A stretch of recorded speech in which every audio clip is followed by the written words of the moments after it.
कैसर पहलवान memorial inter college का सालाना जश्न एनुअल फंक्शन काफ़ी धूमधाम के साथ मनाया गया। इस मौके पर कॉलेज के बच्चों ने कल्चरल प्रोग्राम पेश किए, जिन्हें शायकीन ने, हाजरीन ने, सामईन ने काफ़ी सराहा। आप देख रहे हैं खीरी.com और मैं हूं गुफरान अहमद। एनुअल फंक्शन में जिला खीरी के नौजवान साइंटिस्ट मुनीर खान बतौर एजाजी मेहमान शरीक हुए, जबकि जिला पंचायत के मेंबर सूरज सिंह मेहमान खुसूसी के बतौर शामिल हुए। इसके अलावा समाज के मुख्तलिफ शोबों से ताल्लुक़ रखने वाले हजरात भी इस सालाना जश्न में शामिल हुए। कॉलेज मैनेजमेंट की तरफ से मेहमानों का शुक्रिया अदा किया गया। इस मौके पर नौजवान साइंसदान मुनीर खान के अलावा समाज के मुख्तलिफ शोबों से ताल्लुक़ रखने वाले हजरात को कॉलेज मैनेजमेंट के ज़रिए एजाज़ से सरफराज किया गया। कॉलेज के फाउंडर हाजी आरिफ पहलवान, चेयरमैन हाजी आसिफ पहलवान, कॉलेज की एमडी उम्मी खातून और कॉलेज के प्रिंसिपल हाजी मोहम्मद सईद गौरी साहब ने समाज के मुख्तलिफ शोबों में नुमायाँ कारकर्दगी करने वाले हजरात को एजाज़ से सरफराज किया। इस मौके पर कॉलेज के बच्चों ने कल्चरल प्रोग्राम पेश किए और इन प्रोग्रामों में कई ऐसे प्रोग्राम थे जिनको शायकीन ने खूब सराहा। इस मौके पर ख़ास तौर से यंग साइंटिस्ट अवार्ड याफ्ता मुनीर खान ने बच्चों को कामयाबी के टिप्स दिए और कमोबेश 15 मिनट तक उन्होंने बहुत ही खूबसूरत तकरीर की।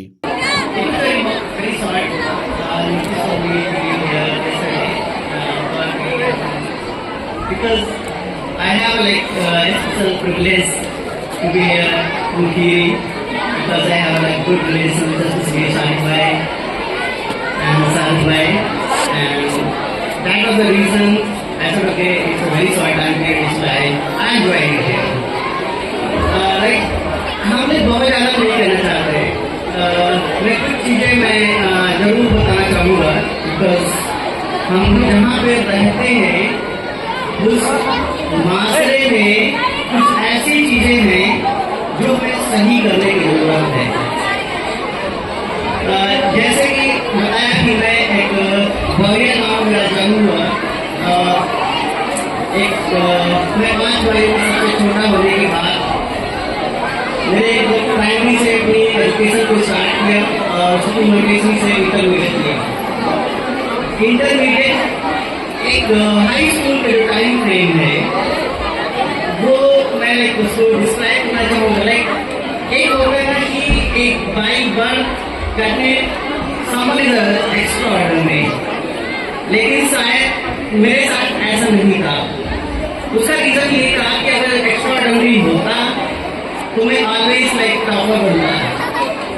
मैं कभी भी टॉपर नहीं बन पाया, लेकिन एक उसकी कंडीशन ये रही, मैं एक ग्रेविटी को मेंटेन रखा कि मैं टॉप 10 में बना रहा ऑलवेज। तो इस बात का आप टॉपर बने और एक ग्रेविटी को मेंटेन करते हुए अपने स्टडी को की कंटिन्यू रखें, दोनों में एक डिफरेंस होता है। शायद आप बहुत चीजों को रख के याद करके टॉपर बन सकते हैं, लेकिन अगर आपको लॉन्ग लाइफ में जाना है उसके लिए अपनी लाइफ में सबसे पहला चीज लाना है, वो आपको रखना नहीं है, याद नहीं करना है, आपको कॉन्सेप्चुअलाइज करना है चीजों को। जैसे एग्जांपल जिस टाइम में 11th में था तो मैंने सबसे पहले लोगों के नाम जाना तो डॉक्टर कलाम, APJ अब्दुल कलाम साथ ही जन साइंटिस्ट अवार्ड मिला था। वो अवार्ड ऐसा था, उसके पीछे की लॉजिक ये था, मैं महाराजगंज में रहता था, महाराजगंज से CMS जाता था, 11th क्लास में फोटोसिंथेसिस पढ़ाया गया था केमिस्ट्री में। तो मेरा ये था कि नॉर्मली होता है SH को निकलता है तो बदबू निकलती है, हम लोग ने पढ़ लिया तो उसकी मैथड की जो बदबू बहुत अच्छी नहीं होती है, अनप्लीजेंट। लेकिन मेरा ये था कि it is unpleasant, why it is. तो नेक्स्ट मैं अपने GIC के पास उस टाइम पे बहुत ज्यादा कूड़े का ढेर लगता था, तो मैं सुबह सुबह निकलता साइकिल से, तो फील हुआ कि लाइक अच्छा जो नेक्स्ट पहले पढ़ाया गया था नेक्स्ट रियलाइज किया, और मैंने फिर केमिस्ट्री के टीचर से पूछा, सर जैसे मेथेन निकलती है तो CH4 एक कार्बन है 4 हाइड्रोजन है। अब कार्बन का एक कॉन्सेप्ट होता है, it always tends to be stable by completing its octet. Like hydrogen को अपने 8 इलेक्ट्रॉन्स को एक साथ जोड़कर अपने आप को स्टेबल बनाना चाहता है, लेकिन सेम जो हाइड्रोजन आता है वो अपने लास्ट ऑक्टेट में 2 इलेक्ट्रॉन चाहता है, वो अपने आप को स्टेबल बनाना चाहता है। तो दोनों अनस्टेबल लोग जब एक साथ मिलते हैं वो कहते हैं ओके हम लोग अपना अपना इलेक्ट्रॉन को शेयर कर लेते हैं, तो CO2 ट्रांसफर होता है इलेक्ट्रॉन का, वो बन जाता है CH4 और दोनों स्टेबल हो जाते हैं। ये कॉन्सेप्ट मुझे पढ़ाया गया, उसके बारे में मैंने टीचर से पूछा, मैं हाँ वी कैन डू इट, क्योंकि CFCs निकलती है।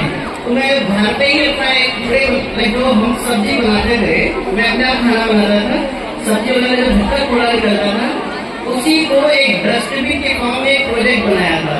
And then we have proved biotic fermentation process for that. I was the first young scientist awarded by Dr. APJ Abdul Kalam in 26 January 2013। तो वो मेरी लाइफ का एक टर्निंग पॉइंट था। Second thing क्या हुआ कि आपकी लाइफ में जो अच्छे टीचर मिलते हैं या आपके जो गार्जियंस अच्छे मिलते हैं, वो आपकी लाइफ में बहुत बड़ा एक रोल अदा करते हैं कि वास्तव में आप करना क्या चाहते हो। और दूसरा एज अ पेरेंट्स हम आप लोगों को एक बात कहना चाहते हैं कि कभी भी आप अपने किड्स को फोर्स नहीं करना है कि वो करना क्या चाहते हैं। जैसे कि हमारे घर वाले क्या था कि वो सुनते हैं कलेक्टर, क्योंकि मेरा कोई पढ़ा नहीं था, तो collector was like big person, वो है भी, ऐसा नहीं है नहीं, लेकिन वो पढ़ा था तो उन्हें आगे से कलेक्टर बनना है, कलेक्टर बनना है।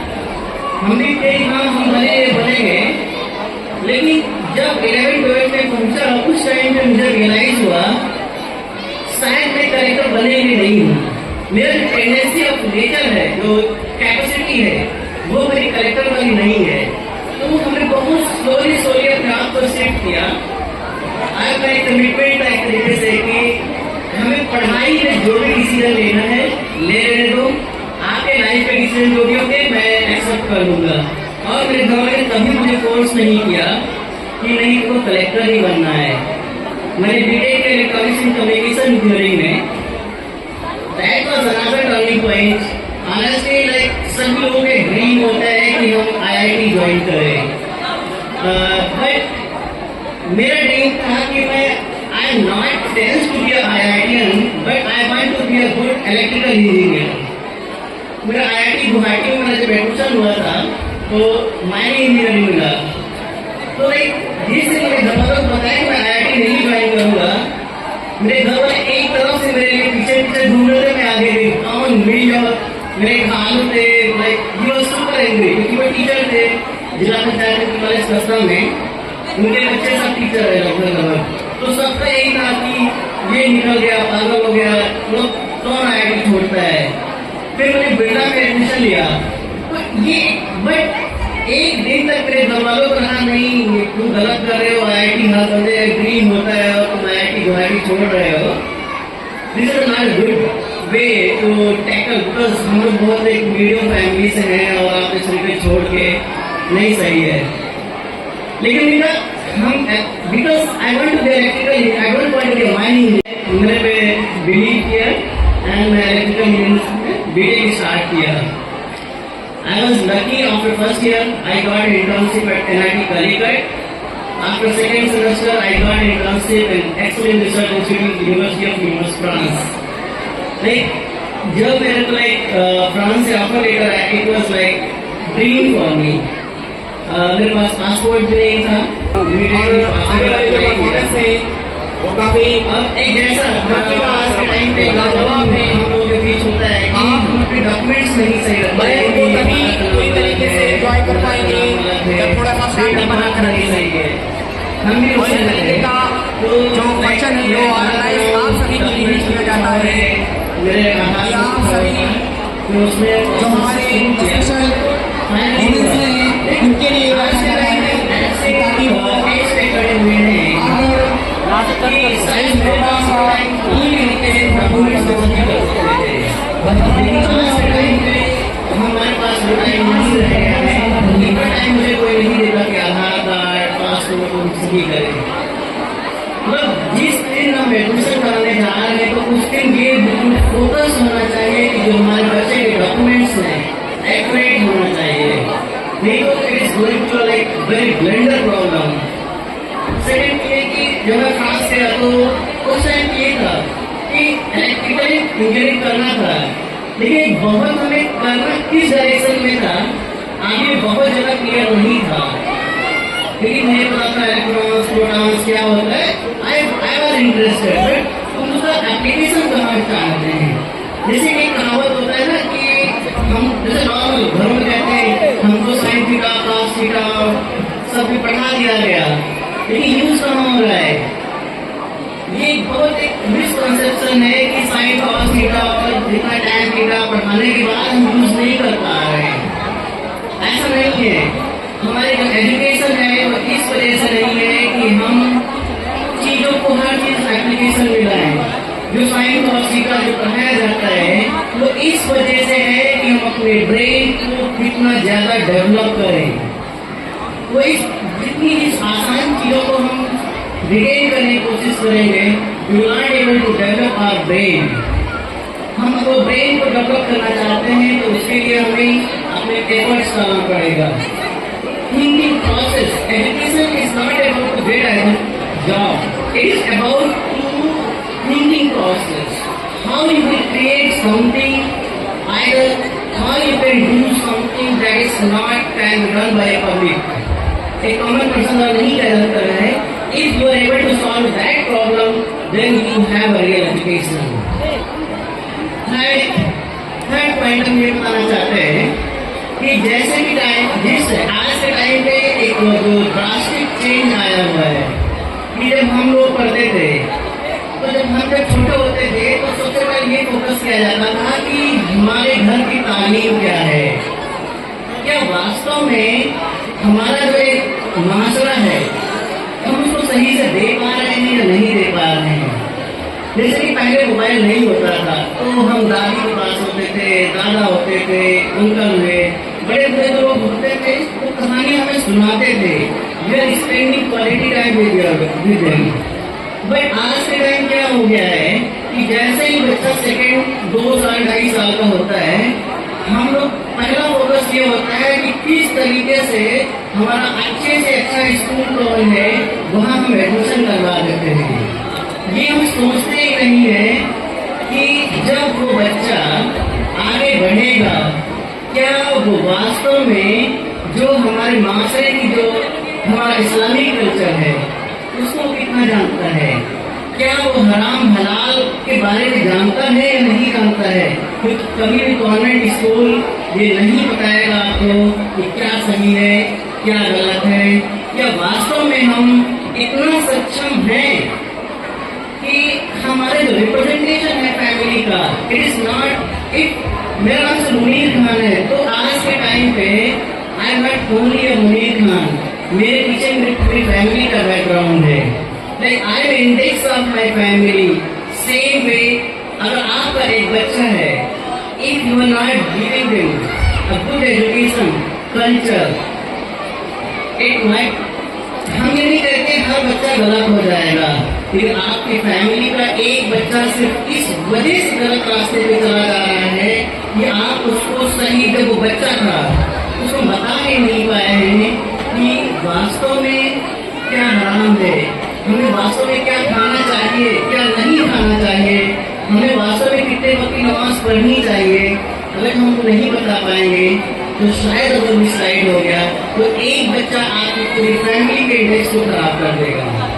तो आप इस चीज को दो, हम इस बात के खिलाफ नहीं है कि आप अपने बच्चों को कॉन्वेंट स्कूल नहीं भेजो, लेकिन हम इस बात का समर्थन जरूर करते हैं कि आप कॉन्वेंट स्कूल को भेजो, साथ में या तो आप घर पे एक भी लगा लो या आप आपके पास जो दर्शन हो, मतलब इतना उसको जरूर कल्चर दो कि समझ सके वास्तव में क्या हमारा मसला है, क्या हम अपने बच्चों को क्या देना चाहते हैं। सही गलत का जो डिसीजन है वो अगर जो आ गया मैं इस बात के साथ दावे के साथ कह सकता हूँ कि वो आप बचपन में जो एक बार बता दिया गया क्या सही है क्या गलत है, शायद अपने रास्ते से भटकेगा नहीं। दूसरा है कि आज की जो माए हैं वो एक फोन की टेंडेंसी है, तो आप बच्चों को दो लेकिन फोन से ज्यादा उस पर कंट्रोल रखो कि वास्तव में हमारा जो बच्चा है उस फोन में कर क्या रहा है। आज के टाइम में सच्चाई ये है कि आप अगर हाई स्कूल में है या इंटर में है, शायद आप लोग बुक से पढ़ते हैं तो ज्यादा मैच्योर होंगे ज्यादा तक आप क्या। आज के टाइम में जो बच्चे होते हैं जो 14-15 साल का होता है वो रिबेल होने की कोशिश करता है, लाइक रिबेल में विद्रोही स्वभाव होता है। वो अपने अंदर की भावनाओं को अपने पेरेंट्स के साथ नहीं शेयर करना चाहता है, लेकिन वही अगर उसका क्लास का दोस्त है वो हर अच्छे से अच्छी और बुरी से बुरी बात उसके साथ शेयर करना चाहता है। उसका रीजन ये होता है कि वो ऐसा फील करता है कि हमारे पेरेंट्स हमें बाउंड कर रहे हैं। उसके लिए हमें सबसे पहले अपने बच्चों के साथ बॉन्डिंग बनाना है कि पहले क्या होता था, शाम होती थी हम कहानियां सुनाते थे हमारे दादा नाना सब लोग, अब सब खत्म है। तो अब क्या है, जो हमारे बीच में जो बॉन्ड था वो खत्म हो गया है, उस बॉन्ड की जगह हमारे मोबाइल ने ले लिया है। हम इस बात के भी खिलाफ नहीं है कि बच्चों को फोन ना दो, लेकिन मैं इस बात के समर्थन जरूर करना चाहता हूँ कि उनके साथ टाइम स्पेंड करो। पहले हम कहानियां शाम को करते थे, अब उसको डे चेंज कर दो, उनके साथ बात करो, उनको इतना कंफर्टेबल अपने साथ बनाओ कि वो किसी अपनी अंदर की बातें बताने के लिए किसी दूसरे इंसान को ढूंढने की जरूरत ना पड़े। उसको वो इतना कंफर्ट होना चाहिए कि हर एक बात आपके साथ शेयर कर सके। बात वो सिर्फ नहीं कि हमारी किसी लड़ाई हो गई, वो तो बताएगा ही बताएगा, लेकिन उसके अंदर 14-15 साल का जो बच्चा होता है ग्रुप बनाने की उसमें टेंडेंसी होती है, वो भी टेंडेंसी जब ग्रुप बनाने की बजाय अपने घर के लोगों को अगर वो बताने में सक्सेस हो गया तो इसके आपकी जो परवरिश है वो एक बेहतरीन परवरिश है, क्योंकि आपने उसको कभी अपने से अलग होने नहीं दिया है। अलग होना ये नहीं कि आप उसको सारी उसकी ख्वाहिशें पूरी कर दो, लेकिन टाइम देने की बात है, आप अपने रूम में, बच्चा अपने रूम में फोन के साथ बिजी है, आपको नहीं पता किसके साथ बात कर रहा है। तो ये टेंडेंसी चाहते हैं कि आप लोग मतलब हो सकता है आप डे बिजी हो सकते हैं, वीकेंड में लाइक जैसे हम लोग अभी एक नया लोग डिजाइन कर रहे हैं कि ऐसे कर सकते हैं कि हम हफ्ते में उसको ये फील कराएं, मतलब जैसे छोटा बच्चा है उसको ये फील होना चाहिए कि ये मेरे लिए सबसे स्पेशल है। एज अ पेरेंट उसके साथ आप लाइक पार्टी के लिए ठीक है, हर वीकेंड पे एक छोटा सा रेस्टोरेंट हो ना, वहाँ गए 1-2 घंटे बात किया उसके साथ, उसको फील कराना है we are the special for you, whatever you are thinking, whatever I am thinking for you, it's only for you, I am not bothering at all to you. तो अगर इतना आप उसको comfortable बना सकते हो, if you are able to spend the time with him, indeed he will always share his और her thoughts with you, और शायद ही वो कहीं गलत राह में जाने की कोशिश करेगा। इसे एज स्टूडेंट्स के लिए कि आप यहाँ पे हैं, एक ऐसे होता है ना कि मैं अपने स्टोरी बताना चाहता हूँ। जिस समय मैं हाई स्कूल में था, तो हाई स्कूल में क्या हुआ कि मेरे बहुत अच्छे मार्क्स आए, तो एक ये होता है ना कि जो हमारे बड़े लोग हैं वो जो भी हमें बोल रहे हैं मैं उनसे अच्छा जानता हूँ, ये मेरे मतलब नेचुरल टेंडेंसी है। मैंने सोचा था कि लाइक जो भी हमारे घर वाले हैं हमसे तो अच्छा डिसीजन हम दे ही लेंगे। फिर क्या हुआ, जब 11th की बारी आई तो हम अपने घर वालों से ज्यादा अपने दोस्तों पे विश्वास करने लगे। अच्छा, शिखा बोल रहा है तो सही बोल रहा होगा, निहाल बोल रहा है तो सही बोल रहा है। हमने क्या किया कि मैथमेटिक्स का कोचिंग था, तो एक सर बोले कि मुझे तुमने यहाँ पढ़ लिया करो। मुझे सर फालतू नहीं थे, लेकिन नहीं हमारा दोस्त वहाँ पढ़ाते हैं, वहाँ पढ़ाएंगे जा करके। और हमने एक टीचर को छोड़ के दूसरे टीचर के पास गया। जब 2-3 महीने हुए मुझे रियलाइज हो गया कि मैंने एक ब्लंडर मिस्टेक कर दिया है कि अपने से ज्यादा अपने जो हमारे सबसे ज्यादा अपने दोस्तों पे विश्वास किया था, क्योंकि जिस एज में मैं था उसी एज में मेरे दोस्त भी थे। लेकिन मैंने क्या किया, मेरे साथ क्या था कि मैं अकेला रहता था, कोई ऐसा नहीं था जिसके साथ हम अपने थॉट्स को शेयर कर सके। तो क्या हम अपने थॉट्स को शेयर करने के लिए अपने दोस्तों को ढूंढना, और उसमें मैंने एक गलती किया था। लेकिन अल्लाह पाक का शुक्र है कि हम 2-3 महीने में उसको रियलाइज कर लिया कि आई डिड रॉन्ग, और मैं तुरंत उसको छोड़ के मैंने अपने आप को रिकवर किया। अल्हम्दुलिल्लाह लाइक 12th में अच्छे मार्क्स आ गए। तो थर्ड वन है स्टूडेंट्स के लिए कि हर एक सब्जेक्ट को बहुत सीरियसली लेना है। जैसे कि मैंने फिर एक बार में गलती किया था कि मेरे फिजिक्स केमिस्ट्री में मैं ट्यूशन से था, मैं यूपी टॉपर था तीनों में। फिजिक्स में मेरे 99 है, केमिस्ट्री में 99 है और मैथमेटिक्स में 98 है। लेकिन मैं गलती मेरे से कहाँ से हुई, मैंने हिंदी को फॉर ग्रांटेड ले लिया, मैं सोचा हो जाएगा 2-4 दिन में, और हिंदी में केवल 78 मार्क्स रहे। तो यूपी टॉपर छोड़ने के बाद मैं डिस्ट्रिक्ट टॉपर भी नहीं बन पाया था। तो ये मेरी गलती थी। हम चाहते हैं, शेयर करना चाहते हैं, जो गलती हमने किया है वो गलती आप ना करें। आप, मैं जानता हूँ हिंदी को इतना सीरियस नहीं ले सकते हैं, लेकिन एटलीस्ट 30 मिनट्स या 1 घंटा हफ्ते में आप दे देंगे, हमें लगता है हिंदी के लिए वो सफिशिएंट होता है। थर्ड वन, फोर्थ वन, जो बच्चे बोर्ड एग्जाम की तैयारी करते हैं, मैं उनके लिए बस छोटा सा बोलूँगा, ज़्यादा नहीं बोलूँगा, कि जैसे हम तैयारी जैसे कर रहे होते हैं, वो क्या होता है ना कि हम पढ़ते गए, तो ऐसा फील होता है कि हमको ये भी आता है, ये भी आता है, ये भी आता है।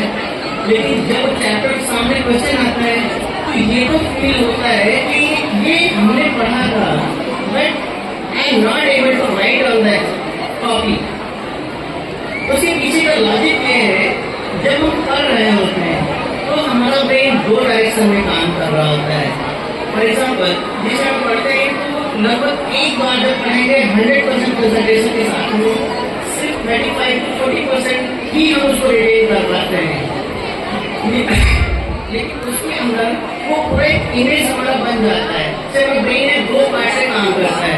फर्स्ट पार्ट काम करता है कि जो चीज हम पढ़ते हैं उसको इमेज रिक्रिएट करता है, लेकिन सेकेंड पार्ट है मेमोरी को स्टोर करता है, जो पढ़ उसको स्टोर करता है।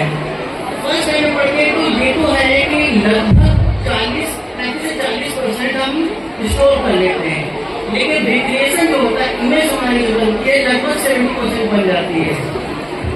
तो इसीलिए हमको ऐसा लगता है हमने ये भी पढ़ लिया, लेकिन क्योंकि हमारा 35% ही है तो उसका बेसिक तो आ रहा है, लेकिन जब क्वेश्चन सामने हमारे आता है तो हम उसको रिक्रिएट नहीं कर पाते। रीजन है कि क्रिएशन हमारे पास 70% है, लेकिन उसका डेटा हमारे पास 30-35% ही है, तो हम उसको रिक्रिएट नहीं कर पाते हैं, सिर्फ विजुलाइज होता है।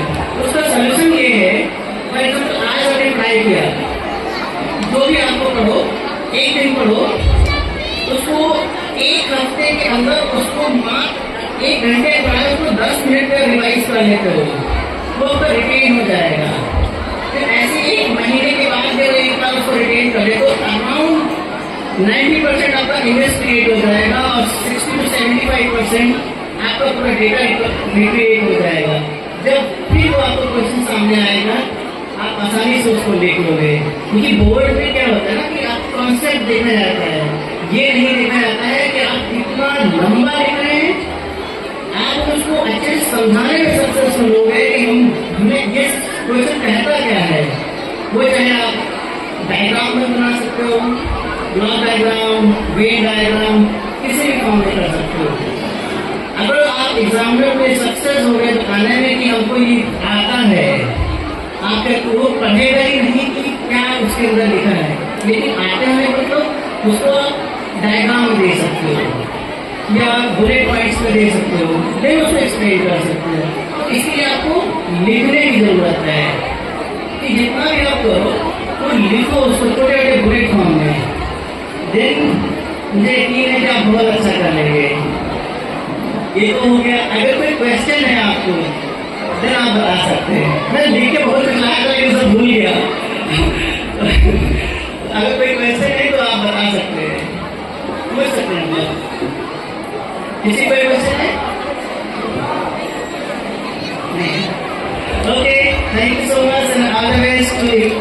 यू।